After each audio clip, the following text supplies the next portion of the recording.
అందరికీ వందనాలు. బాగున్నారా? మంచిది. చిన్న ప్రార్థన చేసుకుందాం. పరిశుద్ధుడా మా తండ్రి, మీకు వందనాలు, స్తుతులు, స్తోత్రాలు ప్రభువా. మీ ఘనమైన నామమును స్తుతించడానికి ఇప్పటి వరకు ప్రభువా మీరు సహాయం చేశారు. తండ్రి, మీరు కనికరించండి, కృప చూపించండి, మీ స్వరమును పంపండి. మీ ఆత్మకార్యం మా మధ్య జరుగునట్లుగా ప్రభువా మీరు కృప చూపించండి. మేమందరం విని గైకొనే వారిముగా ఉండునట్లుగా మా హృదయాలను సిద్ధపరచండి. నీ వాక్యమును విని గ్రహించే మనస్సును అనుగ్రహించండి. మా అందరిలోనూ నిర్లక్ష్యాన్ని, నిద్రమొత్తు స్వభావాన్ని తీసివేయండి. ఆత్మ సంబంధమైన మెళకువను అనుగ్రహించమని యేసు నామమునందు ప్రార్థించి అడిగి వేడుకుంటున్నాము తండ్రి, ఆమేన్. యోదావు రాసిన పత్రిక 17వ వచనం. అయితే ప్రియులారా, అంత్యకాలమునందు తమ భక్తిహీనమైన దురాశల చొప్పున నడుచు పరిహాసకులుందరని మన ప్రభు అయిన యేసుక్రీస్తు అపోస్తలులు పూర్వమందు మీతో చెప్పిన మాటలను జ్ఞాపకము చేసుకొనుడి. అటివారు ప్రకృతి సంబంధులను ఆత్మలేని వారు నయ్యుండి భేదములు కలుగజేయుచున్నారు. ప్రియులారా, మీరు విశ్వసించు అతి పరిశుద్ధమైన దాని మీద మిమ్మల్ని మీరు కట్టుకొనొచ్చు, పరిశుద్ధాత్మలో ప్రార్థన చేయొచ్చు, నిత్య జీవార్థమైన మన ప్రభువు యేసుక్రీస్తు కనికరము కొరకు కనిపెట్టొచ్చు, దేవుని ప్రేమలో నిలుచున్నట్లు కాచుకొని ఉండుడి. ఇక్కడ అపోస్తలులు ఒకడిగా ఉంటూ క్రైస్తవులను అనుసరిస్తూ యేసుక్రీస్తు దాసుడని పరిచయం చేసుకుంటూ యోదావు రాస్తున్నటువంటి మాటలు ఇవి. అంత్యకాలమునందు తమ భక్తిహీనమైన దురాశల చొప్పున నడుచు పరిహాసకులు ఉందురని మన ప్రభు అయిన యేసుక్రీస్తు అపోస్తలులు పూర్వమందు మీతో చెప్పిన మాటలను జ్ఞాపకం చేసుకొనండి. ఏమంటున్నాడంటే ఇక్కడ భక్తిహీనమైన దురాశల చొప్పున నడుచు పరిహాసకులు. ఈ అంత్యదినాలలో అపాయకరమైనటువంటి దినములు ఉన్నాయి. ఏంటంటే మనుష్యులు స్వార్థప్రియులైపోతారు, ధనాపేక్ష పరులైపోతారు, ప్రేమ చల్లారిన స్థితిలో ఉంటారు, క్రీస్తును అన్నింటికంటే ముందు ఉంచరు అని హెచ్చరిస్తూ వారిని జాగ్రత్తపరచు, వారిని అందరినీ సరిగా నడిపించు అని పౌలు భక్తుడు తిమోతికి రాసినప్పుడు అటువంటి బోధన అనుసరించే వారిని అపహసిస్తారట. అలా కాకుండా తమలో ఉండిన దురాశలను తృప్తిపరిచే బోధను ఇష్టపడే పరిహాసకులు ఉంటారట. కాబట్టి అట్టివారి విషయంలో మీరు జాగ్రత్తగా ఉండండి. వారు ప్రకృతి సంబంధులు, ప్రకృతి సంబంధంగా బ్రతకాలని కోరుకుంటారు. భౌతిక సంబంధమైనటువంటి వాటి మీదనే వారి మనస్సు ఉంచుకుంటారు. ఆత్మ లేనివారు వారు అంటున్నాడు. ఆత్మ లేనివారు అయి ఉంటారు. అయితే మీరు అలాగుండొద్దు. మీరు అతి పరిశుద్ధమైన దాని మీద మిమ్మల్ని మీరు కట్టుకోండి. అతి పరిశుద్ధమైనటువంటి దాని మీద మిమ్మల్ని మీరు కట్టుకుంటూ పరిశుద్ధాత్మలో ప్రార్థన చేయొచ్చు, నిత్య జీవార్థమైన మన ప్రభువు యేసుక్రీస్తు కనికరము కొరకు కనిపెట్టొచ్చు, దేవుని ప్రేమలో నిలుచున్నట్లు కాచుకొని ఉండుడి అంటున్నాడు. ఇక్కడ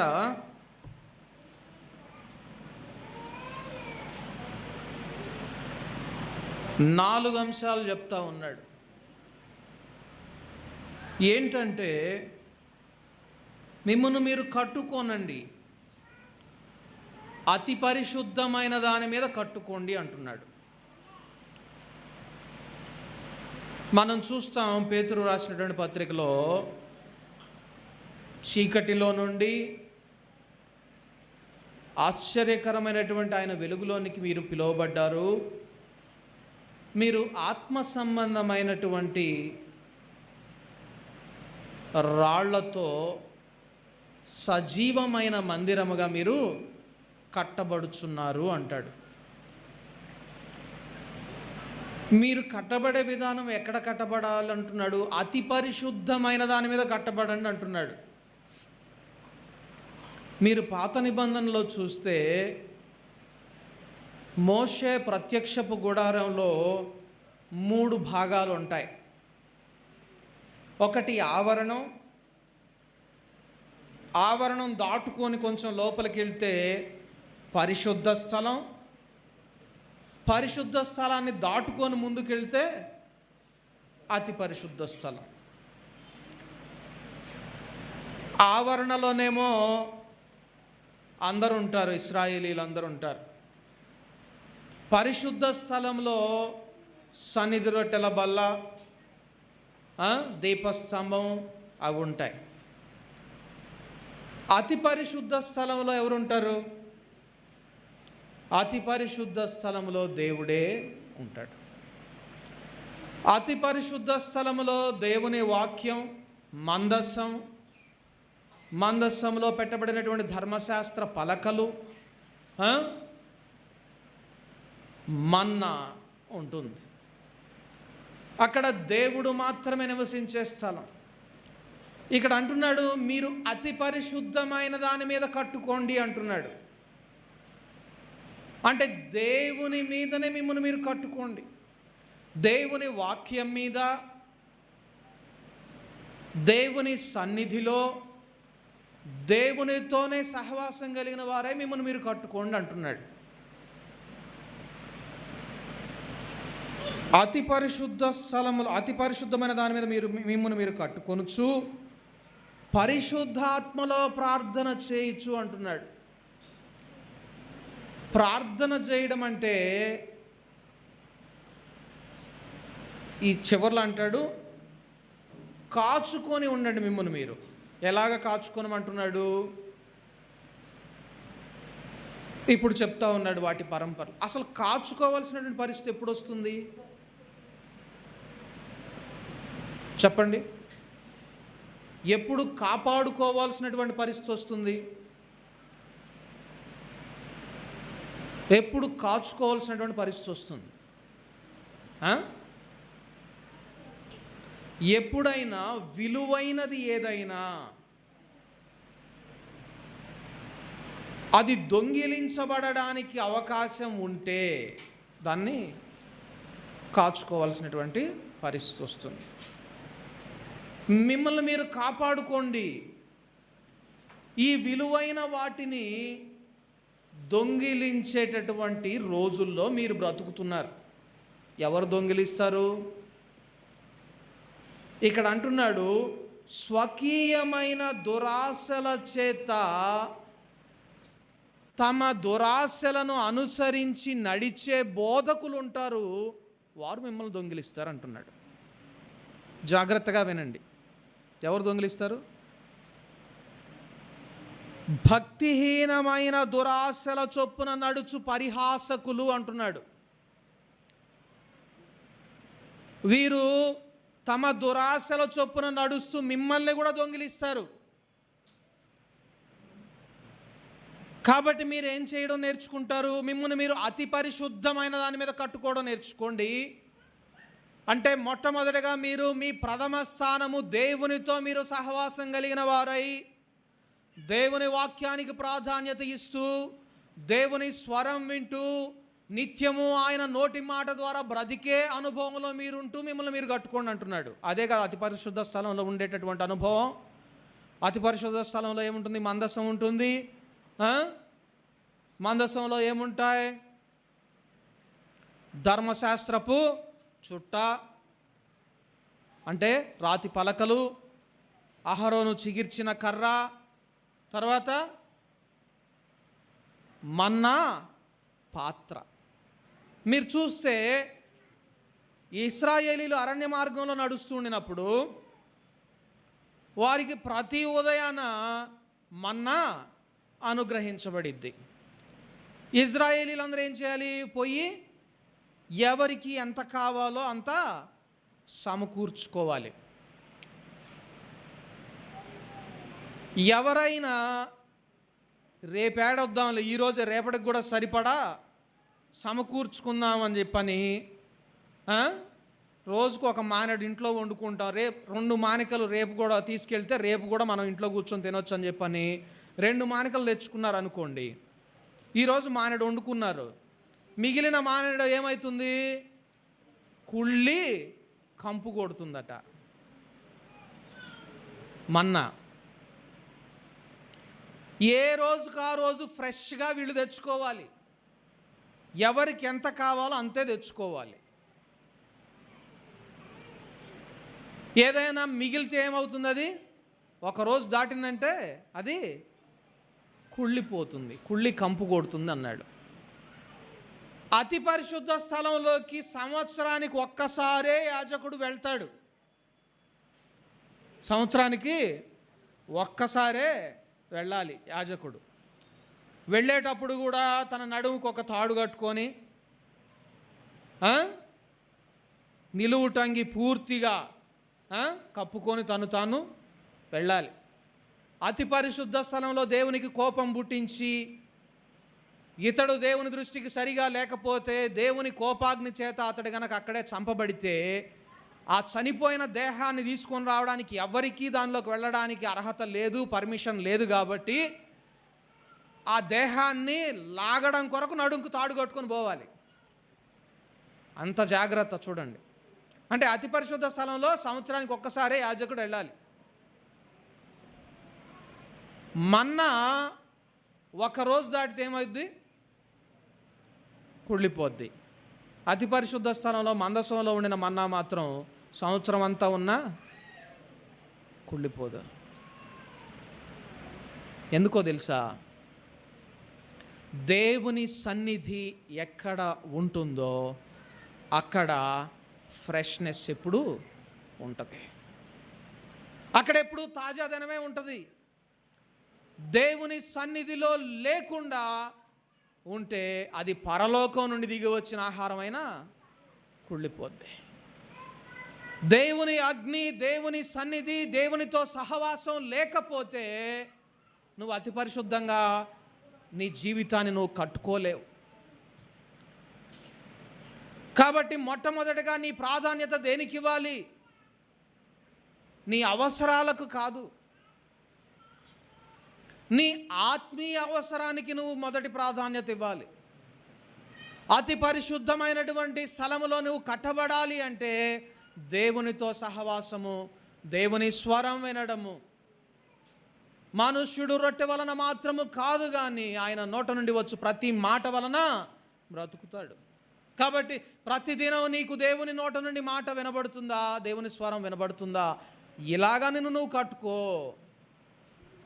ఈ అంత్య దినాల్లో భయంకరమైనటువంటి అపాయకరమైనటువంటి దినాలు వస్తాయి. మనుష్యులు స్వార్థప్రియులైపోతారు, తమ భక్తిహీనతను అనుసరించి నడిచేవారిగా మారిపోతారు. అనేక మంది ఆ త్రోవలో మిమ్మల్ని నడిపిస్తారు. కాబట్టి మిమ్మల్ని మీరు కాచుకోండి. కాబట్టి నిజమైన బోధ ఎప్పుడు కూడా ఎలా ఉంటుందంటే నిన్ను అతి పరిశుద్ధమైన దాని మీద నిలవబెట్టి కట్టబడే విధంగా నిన్ను పురికొల్పుతుంది. ఇక్కడ ఏముంటుంది? అతి పరిశుద్ధమైనటువంటి స్థలంలో దేవుడే ఉంటాడు. నిన్ను దేవునితో మాత్రమే సహవాసం కలిగిన వానిగా మార్చుతుంది నిజమైనటువంటి బోధ. ఇక్కడ అంటున్నాడు, అతి పరిశుద్ధమైన దాని మీద మిమ్మల్ని మీరు కట్టుకొనొచ్చు. ఎలా ప్రార్థన చేయమంటున్నాడు? పరిశుద్ధాత్మలో ప్రార్థన చేయమంటున్నాడు. పరిశుద్ధాత్మలో ప్రార్థన చేయడం అంటే ఏంటి? మనం లోతుగా వెళ్ళని అవసరం లేదు, ఇప్పుడు సమయం లేదు కనుక. ప్రార్థన ఎప్పుడు కూడా మన అవసరాలు దేవుని ఎదుట చెప్పుకోవడం మాత్రమే కాదు. అసలు అది కాదు ప్రార్థన. ప్రార్థన అంటే ఒక భక్తుడు అన్నాడు, దీన్ని ఒక సైకిల్ లాగా వివరించాడు. మొదటగా దేవుని నుండి నాకు భారం పెట్టబడుతుంది. ఆ భారాన్ని నేను ఆత్మ ద్వారా దేవుని యొద్దకే పంపిస్తాను. తద్వారా దేవుడు ఆ కార్యాన్ని జరిగిస్తాడు. ఇది ప్రార్థన జరిగేటటువంటి చక్రం అన్నాడు. సహజంగా మనం ప్రార్థన అంటే మన విన్నపాలు మనం దేవునికి తెలియజేసుకోవడం, దేవుడు మన కార్యాలు చేయడం అనుకుంటాం, రివర్స్లో ఊహించుకుంటాం. కానీ అది కాదు ప్రార్థన. ప్రార్థన ఏంటి అంటే దేవుడు మన హృదయంలో భారం పెట్టడం, ఆ భారాన్ని మరలా మనం తిరిగి దేవునికి అప్పగించడం, తద్వారా దేవుడు తన కార్యాన్ని జరిగించడం. ఇది ప్రార్థన అంటే. అందుకే కొన్ని సందర్భాల్లో ఎవరైనా ప్రార్థన చేయండి అంటే భారం రాదు. దేవుడు భారము పెట్టకపోతే అది ప్రార్థన కాదు, అది దేవుని దృష్టికి అంగీకారమైనటువంటి ప్రార్థన కాదు. పరిశుద్ధాత్మలో ప్రార్థన చేయడం అంటే అది. అనగా దేవుడు ప్రభువా నీ చిత్తానుసారమైనటువంటి భారాన్ని నా హృదయంలో పెట్టు అని దేవుణ్ణి అడగడం. ప్రార్థన చేయటం పరిశుద్ధాత్మలో అంటే మనము పోలోమని దేవునికి ఒకే ధోరణిలో మన విన్నపాలు విన్నవించుకోవడం కాదు. అందుకే మనం ఒక పాట కూడా పాడతాం. నీ హృదయ భారంబునొసగి ప్రార్థించి పని చేయనిమ్ము. ఎట్లా? నీ హృదయ భారాన్ని నాకు ఇచ్చి దాని ప్రకారంగా ప్రార్థించి పని చేసేవానిగా నన్ను మార్చు. అర్థమైందా? దేవుని హృదయ భారం కలిగిన వారమే ప్రార్థించే వారిగా ప్రార్థించడమే పరిశుద్ధాత్మలో ప్రార్థించడం. ఈ అంత్య దినాల్లో నీ హృదయ భారాన్ని అనుగ్రహించు ప్రభువా అని దేవుని వైపు తిరిగి మొర్ర పెట్టేవారుగా ఉండేవారు అతి పరిశుద్ధమైన దాని మీద కట్టుకుంటారు. తర్వాత నిత్య జీవార్థమైన మన ప్రభువుకు యేసుక్రీస్తు కనికరము కొరకు కనిపెట్టొచ్చు. ఏంటి అల్టిమేట్గా దేనికోసం కనిపెట్టుకోవాలి? యేసయ్య కనికరం కొరకు కనిపెట్టుకోవాలి. నేను అతి పరిశుద్ధమైనటువంటి స్థలంలో కట్టుకుంటున్నాను, నాకు దేవునితోనే సహవాసం, దేవుడు నా ప్రతి మొర ఆలకిస్తాడు అని గర్విష్ఠులైపోకూడదు. ఏం కావాలి? ఆయన కనికరం కొరకు కనిపెట్టాలి. యేసయ్య కనికరం కొరకు కనిపెట్టాలి. ప్రభువా నువ్వు ఇస్తేనే మేము పొందుకోగలం, నీ కృప నీ కనికరమే నన్ను బ్రతికిస్తుంది, నన్ను నడిపిస్తుంది. నా యథార్థత నా నీతి నా ప్రార్థన కాదు, నీ కనికరమే నన్ను నడిపిస్తుంది అని అలాగా కనికరం కొరకు కనిపెట్టుచు అల్టిమేట్గా దేవుని ప్రేమలో నిలిచే ఉండే వారిమిగా మనల్ని మనం కాచుకోవాలట. ఎలాగా? దేవుని ప్రేమలో నిలిచి ఉండాలి మనం. ఇన్ని చేసి దేవుని ప్రేమ మనలో లేకపోతే మనం పోగొట్టుకున్నట్టే. అందుకు పైన ఒక 3 జీవితాలను భక్తుడు రాశాడు, అక్కడ పెట్టాడు. ఇదే విధంగా జరుగుతుంది అంత్య దినాల్లో. కాబట్టి మీరు మెళకువగా ఉండి మిమ్మల్ని మీరు కాచుకోండి, అతి పరిశుద్ధమైన దాని మీద మీరు కట్టుకోండి, పరిశుద్ధాత్మలో ప్రార్థన చేయండి, యేసయ్య కనికరం కొరకు కనిపెట్టండి, ఆయన ప్రేమ యందు నిలిచి ఉండండి.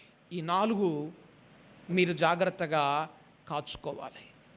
వీటి విషయంలోనే తప్పిపోయారు అని పైన ఒక 3 జీవితాలని చూపిస్తూ ఉన్నాడు. చూడండి 11వ వచనం. అయ్యో వారికి శ్రమ, వారు కయీను నడిచిన మార్గమున నడచిరి, బహుమానము పొందవలనని బిలాము నడిచిన తప్పు త్రోవలో ఆతురముగా పరుగెత్తిరి, కోరహు చేసినట్లు తిరస్కారము చేసి నశించిరి. ఇక్కడ 3 జీవితాలు పెడతా ఉన్నాడు.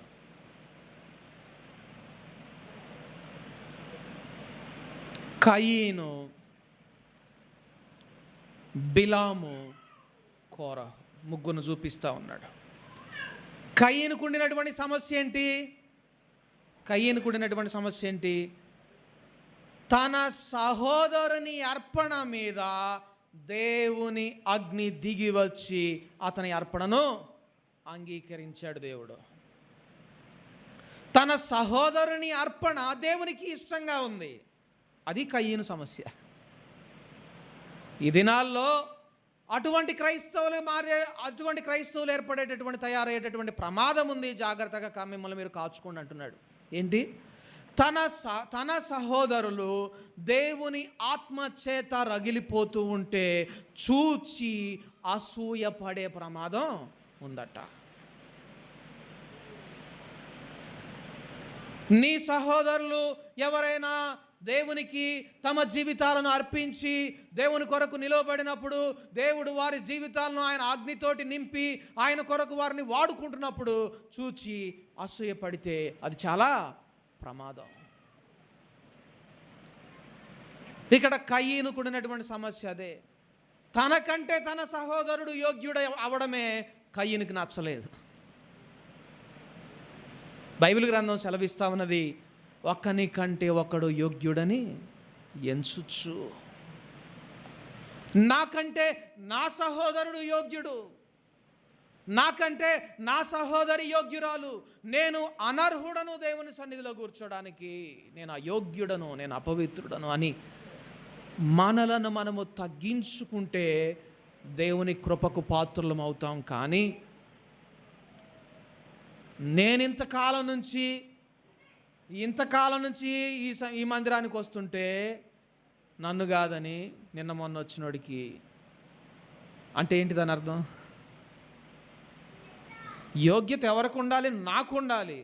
కానీ ఎవరికి ఇచ్చారు? నిన్నగాక మొన్న. అది ఎవరి స్వభావం? కయీను స్వభావం. కయీను స్వభావం అది. నాకంటే నా సహోదరుడు ఎందుకు యోగ్యుడు అవ్వాలి? పోనీ నా అర్పణ అంగీకరించకపోతే అంగీకరించిపోయాడు, మరి హేబెలు కూడా అంగీకరించుకుని ఉండాలి కదా. అది కయీను యొక్క సమస్య.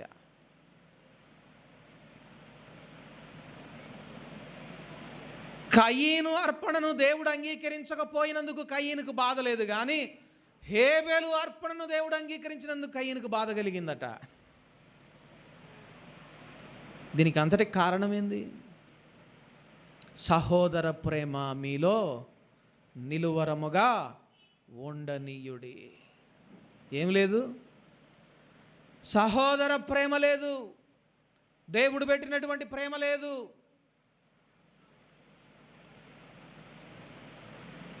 దేవుని ప్రేమను దేవుడు దేంతో పోల్చాడంటే తల్లి ప్రేమతో పోల్చాడు.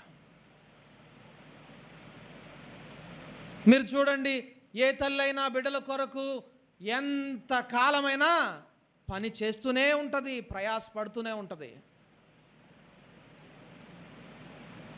తను చనిపోయే వరకు ఆ కిచెన్లో అరిగిపోతూనే ఉంటుంది, కరిగిపోతూనే ఉంటుంది. ఎప్పుడైనా ఏదైనా రిటర్న్ ఆశించి పనిచేసిద్దా తల్లి బిడ్డల కొరకు? లేదు. ఏ తండ్రి అయినా తన కుమారుడు తనకంటే పై చదువులు చదవాలని, తనకంటే ఉన్నతమైనటువంటి స్థానంలో ఉండాలని కోరుకుంటాడు. మీ పిల్లలు ఎవరైనా మంచి ఇంజనీరింగ్ చదివి, లేకపోతే పీజీలు చేసి డాక్టరేట్లు చదివి పెద్ద డిగ్రీ పుచ్చుకుంటుంటే వాడిని సత్కరించేది ముందు నన్ను సత్కరించాలి కానీ ముందు నేను కానీ ఉంది అని అంటారా? అక్కడ అసూయ పడకుండా అడ్డగిస్తుంది ఏంది? తండ్రి కానీ తల్లి కానీ పిల్లల మీద బిడ్డల మీద అసూయ పడకుండా అడ్డగిస్తుంది ఏంటి? ప్రేమ. సహోదరులు సహోదరుని మీద అసూయ పడకుండా నిలువరంగా ఉంచేదేంటి? ప్రేమ. కయీను పాపము నుండి మనం తప్పించబడాలంటే ఏముండాలి? సహోదర ప్రేమ ఉండాలి. ఈ దినాలలో అది కనుమరుగవుతుంది కనుక మిమ్మల్ని మీరు కాచుకోండి. ఎవరైనా మిమ్మలను సహోదర ప్రేమ నుండి తొలగించేవారుగా ఉన్నారా? జాగ్రత్త పడండి.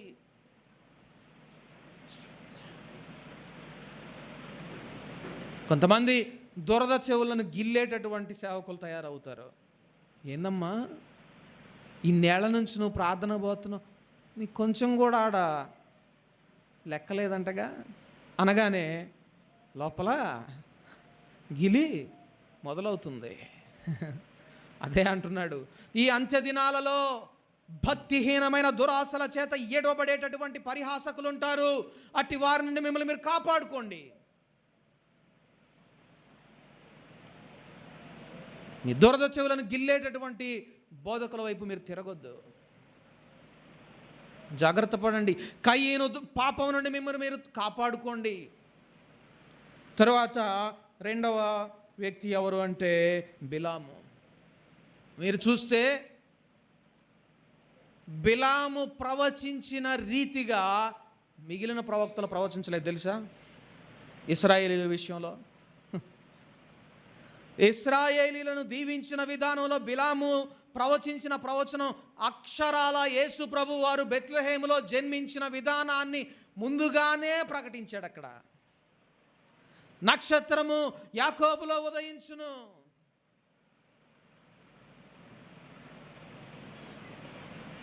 బాగానే ఉంది ప్రవచనం, మంచి ప్రవక్త బాగానే ఉంది. కానీ బిలాములో ఏముంది? బహుమానము పొందాలి.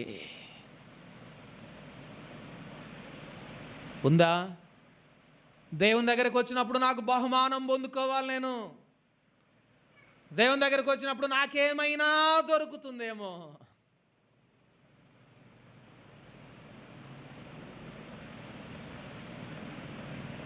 భక్తి జీవితం అంతా బాగానే ఉంది, కానీ ధనాపేక్ష ఉంది, లోభత్వం ఉంది. బాగానే వాక్యం చెబుతాడు, కానీ ఏముంది?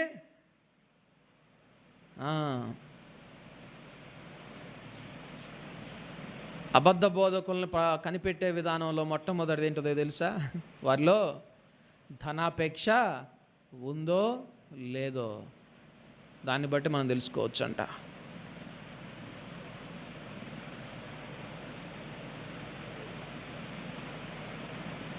చూడండి, ఈ రెండవ వ్యక్తి బిలాము, మూడవ వ్యక్తి కోరహు. కోరహు చేసినటువంటి పాపము తిరస్కారము. అధికారానికి లోబడలేదు కోరహు. కోరహు మీద ఎవరైనా అధికారం చెలాయిస్తే కోరహుకు నచ్చదు. ఎవరు కోరహు మీద అధికారిగా ఉంది? ఇంకా అక్కడ అధికారిగా కూడా దేవుడు పెట్టినటువంటి పెద్ద స్థానంలో ఉంది ఎవరు? మోషే ఒక్కడే. ఒక మాటలో చెప్పాలంటే దేవుడే అధికారిగా ఉన్నాడు. నచ్చలేదు కోరహుకు. కోరహును పెద్దగా చేసింది ఎవరు? మోషేనే. అంతటితో తృప్తి పొందలేదు, ఇంకా పై స్థానాన్ని కోరుకున్నాడు. తిరుగుబాటు చేశాడు, ధిక్కరించాడు, తిరస్కారం చేశాడు. ఫలితం భూమి నోరు తెరిచి కోరహును మింగివేసింది. కాబట్టి ఈ అంత్య దినాలలో మీ ఆత్మీయ జీవితాలు అతి పరిశుద్ధమైన దాని మీద కట్టబడుచు, పరిశుద్ధాత్మలో ప్రార్థన చేయుచు, యేసయ్య కనికరము కొరకు కనిపెట్టుచు, దేవుని ప్రేమలో మిమ్మల్ని మీరు కాచుకునేవారిగా ఉండాలంటే ఈ మూడింటి విషయంలో జాగ్రత్త పడాలి. ఏంటది? కయీనులాగా అసూయ పడకూడదు, బిలాములాగా లోభత్వం కలిగి ఉండకూడదు, కోరహులాగా తిరస్కారం కలిగి ఉండకూడదు, తిరుగుబాటు కలిగి ఉండకూడదు. ఈ మూడు ఎవరిలో అయితే ఉంటాయో వారి విషయంలో చెప్తా, ఆతురముగా పరుగెత్తి వారు నశించిరి అనే మాట ఉంటుంది అక్కడ. The destruction awaits in there path. వారి మార్గంలో నాశనం ఎదురు చూస్తూ ఉంటుందట. కనుక ఈ అంత్య దినాలలో మనం మెళకువగలిగి నడిచే వారిగా ఉండాలి. దేవుని ప్రేమ, దేవుని హృదయ భారం కలిగి పరిశుద్ధాత్మలో ప్రార్థించే అనుభవంలో ఉండాలి. మనం మిమ్మల్ని మీరు కాపాడుకోండి. అనేకులు పరిశుద్ధాత్మలో ప్రార్థన చేయని దినాలు ఇవి అంటున్నది లేఖనం. మరి మీరు పరిశుద్ధాత్మలో ప్రార్థన చేస్తూ ఉన్నారా? లేకపోతే ఇప్పటికే మీలో ఉండినటువంటి ఆ అనుభవాన్ని దొంగిలించేసేసాడా అపవాది? ప్రభువా, నీ చిత్తం ఏమిటి? నీ భారం ఏంటి? నా ద్వారా నీవు ఏ కార్యం చేయాలనుకుంటున్నావు? నేను నీకు ఏ విధంగా సహాయపడగలను? ఏ విధంగా ఉపయోగపడగలను? నీ కొరకు నీ చిత్తము తెలియజేయి ప్రభువా అని ఎంతకాలమైంది ప్రార్థన చేసి?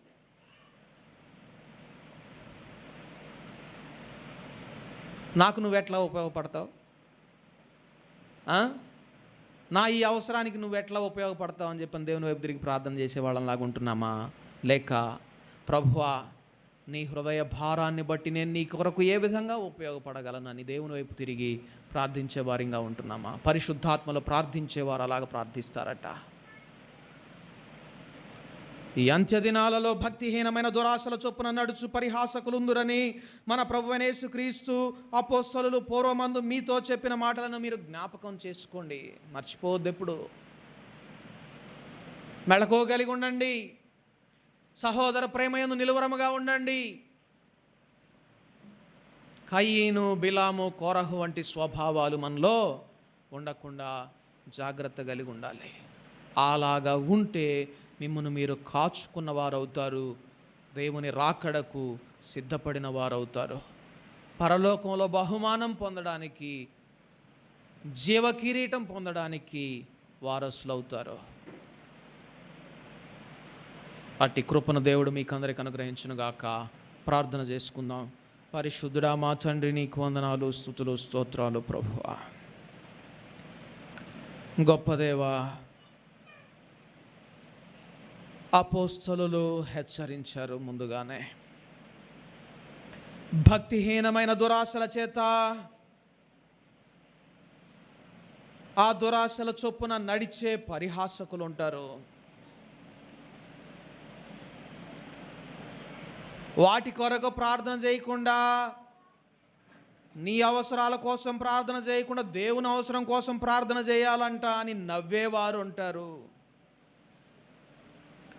అటివారి విషయమై జాగ్రత్త పడండి అని ఆ దినాల్లోనే హెచ్చరించావు ప్రభువా. దాన్ని మరలా మాకు జ్ఞాపకం చేస్తూ ఉన్నావు. కానీ మెళకువలేని వారిగా, గ్రుడ్డి వారముగా, చీకటిలో నిన్ను ఆరాధించే వారిగా మారిపోతా ఉన్నాం ప్రభువా. నీ వెలుగును మా హృదయాల మీద ప్రకాశింపచేయండి. నీ హృదయ భారం కలిగిన వారమై పరిశుద్ధాత్మలో ప్రార్థించే అనుభవంలోనికి మమ్మల్ని అందరినీ నడిపించండి ప్రభువా.